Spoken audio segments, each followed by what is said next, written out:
یہ آپ ریٹائر لوگوں کی کون سنتا ہے؟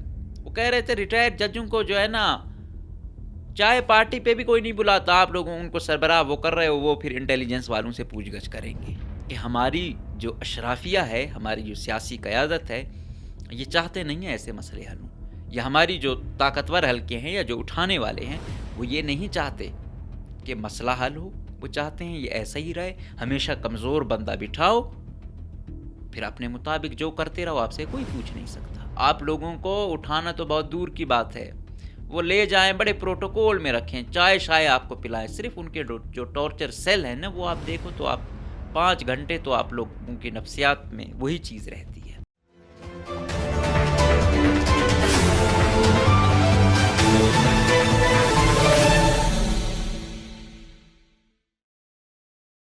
بسم اللہ الرحمن الرحیم، السلام علیکم، مجھے کہتے ہیں مقبول احمد۔ آج ہم بات کریں گے کہ ہماری ریاست جس کے لیے انسانی حقوق ثانوی حیثیت بھی نہیں رکھتے، جس کی مثال لاپتہ افراد کمیشن کا جو سربراہ مقرر کیا گیا، اور کتنے عرصے بعد یہ نیا سربراہ آیا؟ 14 سال بعد پچھلے والے بدنام زمانہ کو ہٹا کے اس ضعیف العمر شخصیت کو لے آئے، اور وہ جس کو مقرر کیا گیا تھا وہ بیچارے ایک ہفتہ بھی زندہ نہیں رہ سکے، اور کل وہ اس دنیا فانی سے کوچ کر گئے ہیں۔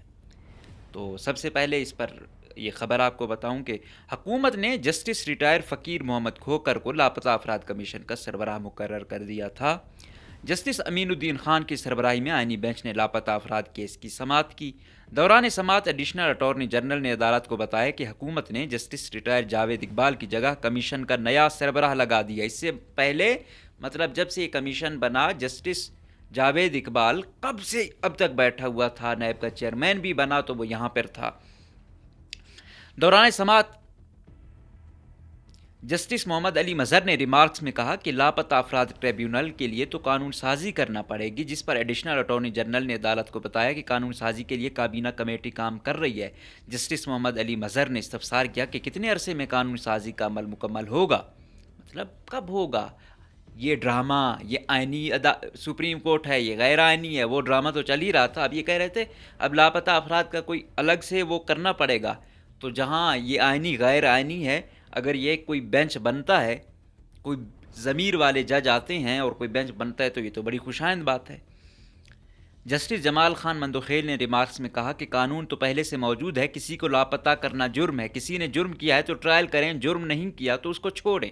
ماشاءاللہ، جسٹس جمال خان مندوخیل کے جب یہاں تھے تو یہ چیزیں عروج پر تھی، بلوچستان میں جسٹس تھے، تو ان کو اس سے زیادہ کون جانتا ہے اس مسئلے کو؟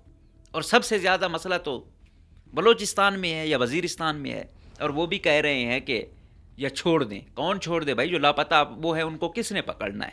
ان کو کس نے اکاؤنٹیبل کرنا ہے؟ آپ لوگوں نے کرنا ہے۔ اگر دم ہوتا ہے نا تو انہی انٹیلیجنس والوں سے اسلام آباد ہائی کورٹ کے ججوں نے بڑے بڑے جو ترم خان خود کو سمجھتے تھے ان سے بازیاب کروائے بھی، لیکن یہاں کیونکہ انفارچونیٹلی یہاں آپ جیسے جج تھے بلوچستان میں اور ابھی بھی وہاں گئے ہوئے ہو، پھر ایسی سٹیٹمنٹیں دے رہے ہو، عوام جائے بھاڑ میں۔ پھر جسٹس حسن اظہر رضوی نے استفسار کیا کہ اب تک کمیشن نے کتنے لاپتہ افراد کو ریکور کیا؟ کیا بازیاب ہونے والے آ کر بتاتے ہیں کہ وہ کہاں تھے؟ مطلب یہ جو کمیشن بنایا ہوا ہے، اتنی تنخواہیں مرات لے رہے ہیں، کتنوں کو انہوں نے بازیاب کیا؟ اور جو بیچارے واپس آئے انہوں نے بتایا کہ بھائی کہاں ان کو رکھا گیا، کس نے رکھا، کوئی انکوائری ہوئی، کسی کو کیفر کردار تک پہنچایا گیا؟ رجسٹرار لاپتہ افراد کمیشن نے کہا کہ بازیاب ہونے والے نہیں بتاتے کہ وہ کہاں پر تھے۔ ماشاءاللہ، ریاست بول رہی ہے کہ وہ بتا ہی نہیں سکتے کہ وہ کہاں پر تھے۔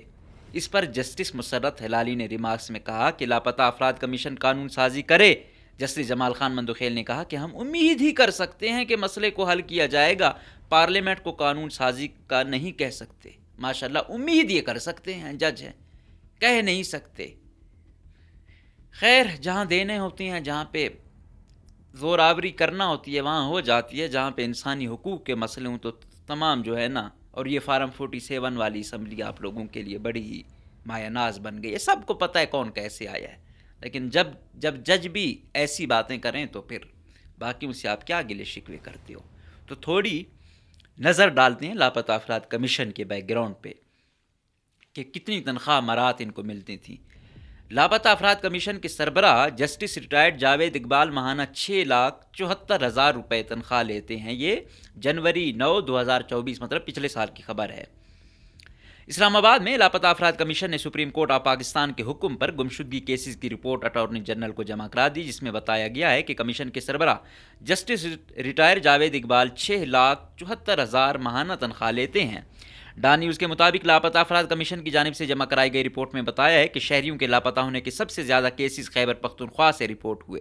صوبے سے 3,485 شہریوں کے لاپتہ ہونے کی وجہ شرپسندی، حالت جنگ اور ڈرون حملوں میں ہلاکتیں ہیں۔ یہ وہ چیزیں ہوتی ہیں جو ریکارڈ ہوتی ہیں، جو نہیں ہوتی یا جن کا ریکارڈ نہیں ہوتا، کون ان کے کیس اندراج کرتا ہے؟ جس کا وہ ہوتا ہے، کوئی بیچارہ بہت اثر و رسوخ والا ہو یا اس کی بیک پہ کوئی سٹرونگ ہو تو اس کا رپورٹ ہوتا ہے۔ تو یہ ڈیٹا 3,000 بتایا جا رہا ہے سم تھنگ، لیکن تعداد ان کی بہت زیادہ ہے۔ رپورٹ کے مطابق بلوچستان سے 2,752 شہریوں کی جبری گمشدگی کے کیسز موصول ہوئے ہیں۔ اچھا، پہلے یہ کہتے تھے تو 900 سے بھی کم بتاتے تھے، چلو شکر ہے اس رپورٹ میں 2,000 سے اوپر تو بتائے۔ رپورٹ میں کہا گیا ہے کہ لاپتہ افراد کو پیش کرنے کے لیے 744 پروڈکشن آرڈر جاری کیے گئے، جن میں سے صرف 52 پر عمل ہوا، جبکہ کمیشن کے جاری کردہ 692 پروڈکشن آرڈر پر متعلقہ حکام نے عمل ہی نہیں کیا۔ مطلب 744 میں سے صرف 52 پہ عمل ہوا، 692 کو تو انہوں نے کہا بھائی دیکھیے تم لوگوں کی اوقات اور پاور نہیں چھوڑنا۔ وہ بھی شاید وہی ہے، کوئی کیسے اٹھائے، ان بیچاروں کی قسمت اچھی تھی، چھوٹے۔ رپورٹ کے مطابق پروڈکشن آرڈرز پر نظر ثانی کے لیے پولیس اور حساس اداروں نے 182 درخواستیں دیں۔ عمل درآمد نہ ہونے والے پروڈکشن آرڈرز میں سے 503 خیبر پختونخوا کے ہیں۔ رپورٹ میں بتایا گیا کہ مارچ 2011 سے دسمبر 2023 تک 4,413 لاپتہ افراد گھروں کو واپس پہنچے، جبکہ 994 لاپتہ قرار دیے گئے افراد مختلف حراستی مراکز میں قید ہیں۔ اس کے علاوہ لاپتہ 644 افراد ملک کے مختلف جیلوں میں قید ہیں۔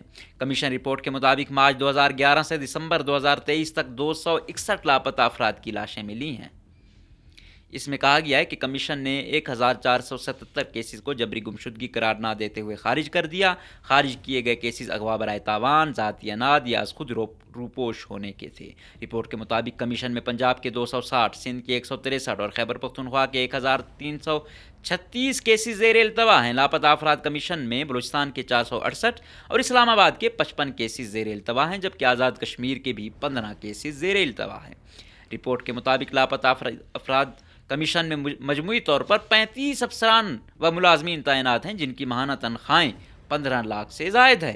کمیشن کی رپورٹ میں بتایا گیا ہے کہ کمیشن کے سربراہ جسٹس ریٹائر جاوید اقبال 6,74,000 اور ممبر ضیاء پرویز 8,29,000 ماہانہ تنخواہ لیتے ہیں۔ کمیشن ارکان جسٹس ریٹائر امان اللہ خان 11,39,000 اور شریف ورک 2,63,000 ماہانہ وصول کرتے ہیں۔ یہ جسٹس ریٹائر امان اللہ یاسین زئی جو پچھلے ہمارا گورنر اور چیف جسٹس بھی رہا، یہ تو جب تک جو ہے نا ہم زندہ ہوتے ہیں بس وہ کرتے ہیں، لیکن آؤٹ پٹ کیا ہے بھائی، آؤٹ پٹ کیا ہے؟ کچھ خدا کو جان دینی ہے یا نہیں دینی؟ واضح رہے کہ گزشتہ ہفتے سماعت کے دوران سپریم کورٹ آف پاکستان نے لاپتہ افراد کمیشن سے تمام مقدمات کی تفصیلات طلب کرتے ہوئے کمیشن کو تمام پروڈکشن آرڈرز اٹارنی جنرل کو فراہم کرنے کی ہدایت کی تھی۔ اس کے علاوہ عدالت نے لاپتہ افراد جبری گمشدگیوں کے خلاف کیس کی سماعت کا تحریری حکم جاری کرتے ہوئے وفاقی حکومت سے کسی کو لاپتہ نہ کرنے کی یقین دہانی بھی طلب کی تھی۔ 3 جنوری کو ہونے والی سماعت میں چیف جسٹس نے کہا تھا کہ ماضی میں جو کچھ ہوا اس کے ذمہ دار آج والوں کو تو نہیں ٹھہرا سکتے، ہم مسئلے کا حل ڈھونڈنے کی کوشش کر رہے ہیں۔ حکومت کو کمیشن کے پروڈکشن آرڈر پر جواب دینا چاہیے۔ کمیشن کی جانب سے جاری کردہ تمام پروڈکشن آرڈرز بارے تفصیلی رپورٹ دیں۔ لاپتہ افراد کیس میں ذاتی مسئلے نہیں سنیں گے۔ اچھا، یہ پرانے دور کی وہ ہے، مطلب پچھلے سال کے اس وقت فائز عیسیٰ چیف جسٹس ہوتا تھا۔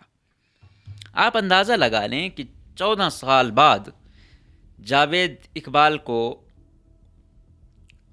سائیڈ لائن کیا گیا۔ وہ آپ کو نظر آیا کہیں کتنے عرصے سے؟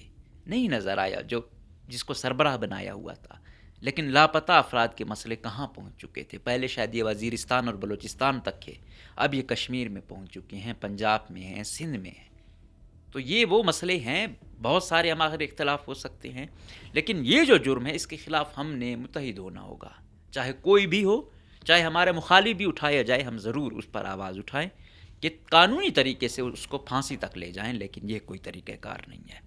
اب جسٹس ریٹائرڈ فقیر محمد کھوکھر مرحوم صاحب کو انہوں نے لگایا، اس کی ایج، وہ ہسپتال میں تھے اور ان کو کمیشن کا سربراہ مقرر کر رہے ہیں۔ مطلب ان کو کچھ ان کے ضمیر ہیں، ان کو کچھ شرم ہے۔ ایسا شخص جو بیچارہ اپنی آخری سانسیں لے رہا تھا اور کل وفات بھی پا گیا۔ ہماری ترجیحات یہ ہیں، ہونا کیا چاہیے تھا، کوئی انرجیٹک بندہ ہوتا، کوئی ایکٹیو بندہ ہوتا جو ان مسئلے پر، جس طرح جسٹس اطہر من اللہ صاحب جیسے لوگ ہیں اور ایکٹیو لوگ ہیں، اسلام آباد میں بابر ستار صاحب جیسے لوگ ہیں، محسن کیانی صاحب جیسے لوگ ہیں، ایسے لوگوں کو آپ لگائیں تو پتہ چلے، کسی حاضر سروس کو لگائیں تو پتہ چلے۔ یہ آپ ریٹائر لوگوں کی کون سنتا ہے؟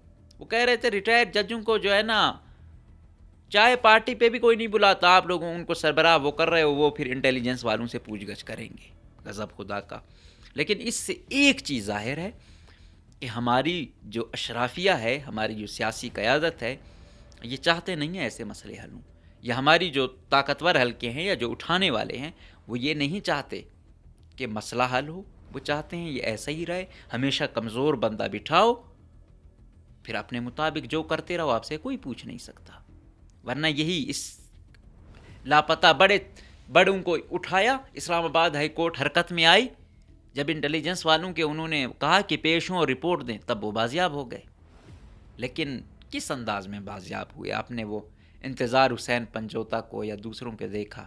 بہت دکھ ہے، یہ باتیں ہم کہہ تو لیتے ہیں کہ بھائی لاپتہ کرنا، یہ لوگ آج کل جذباتی ہیں، کیا کریں گے، لاپتہ کریں گے، یہ وہ، بھائی بس اللہ کسی کو نہ لے جائے۔ آپ لوگوں کو اٹھانا تو بہت دور کی بات ہے، وہ لے جائیں، بڑے پروٹوکول میں رکھیں، چائے شائے آپ کو پلائیں، صرف ان کے جو ٹارچر سیل ہیں نا، وہ آپ دیکھو تو آپ 5 گھنٹے تو آپ لوگوں کی نفسیات میں وہی چیز رہتی ہے۔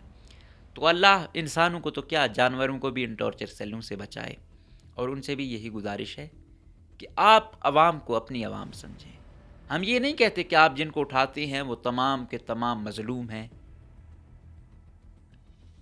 آپ کہتے ہو وہ جرم ہے، 100% شاید ان کے جرم ہوں، لیکن عدالت میں پروڈیوس کریں، عدالت میں بے شک پھانسی تک لے جائیں، سزائے موت دلوائیں، لیکن لاپتہ کرنا، تشدد کرنا، آپ سے بے جا میں رکھنا، وہ بیچارہ جو بعد میں آتا ہے وہ ساری زندگی اس کی نکل جاتی ہے، بہت کم کوئی ریکور کرتا ہے۔ کیوں؟ اکثر لوور مڈل کلاس کے ہوتے ہیں، ان کے نہ پھر کوئی ٹریٹمنٹ ہو سکتا ہے، ان کو نہ پھر کوئی وہ کیا کہتے ہیں تھیراپی ان کی کر سکتا ہے، تو ان کی زندگی برباد ہو جاتی ہے۔ تو خدا را اس کمیشن کو انسانی حقوق کا کمیشن سمجھ کے کچھ کریں، حقیقی لوگوں کو ان کو کچھ اٹانومس وہ دیں اور ان کی کوئی مانے، اور یہ ہماری ادارے، انٹیلیجنس ادارے، یہ مل کر اس کا کوئی حل نکالیں تو اس ملک کی بہتری ہوگی۔ ادروائز میں نہیں دیکھ رہا یہ مسئلہ ہوگا تو بربادی بڑھے گی۔ اس طریقے سے آپ چاہے انسرجنسی یا دوسرے معاملات ہیں ان کو کنٹرول نہیں کر سکتے، وقتی طور پہ کنٹرول کریں گے لیکن یہ مسئلے بڑھیں گے۔ تو اس کے حل کے لیے کوشش یہ کریں کہ اپ ٹو دا رائٹ بندہ جو ہے وہ آئے اور ساری ایسی ٹیم لائے، اور ادھر سے انٹیلیجنس والوں سے یا آرمی کی طرف سے بھی ایسے لوگ ہوں جو اس مسئلے کو حل چاہتے ہوں، وہ بھی تشدد پسند نہ ہوں، انسانی حقوق میں ان کی بھی کچھ دلچسپی ہو، تو شاید مسئلہ حل ہو جائے۔ ادروائز یہ مسئلے بڑھیں گے، صحیح کم نہیں ہوں گے۔ تو یہی درخواست ہے، یہی گزارش ہے کہ خدا را انسان کو انسان سمجھیں، اس آئین اور قانون کو آئین اور قانون سمجھیں، اور اس ملک کو جمہوری ملک سمجھ کے اس کے مطابق لوگوں کو سزائیں دلوائیں، نہ کہ اپنی عدالتیں لگائیں۔ اجازت دیجیے، اللہ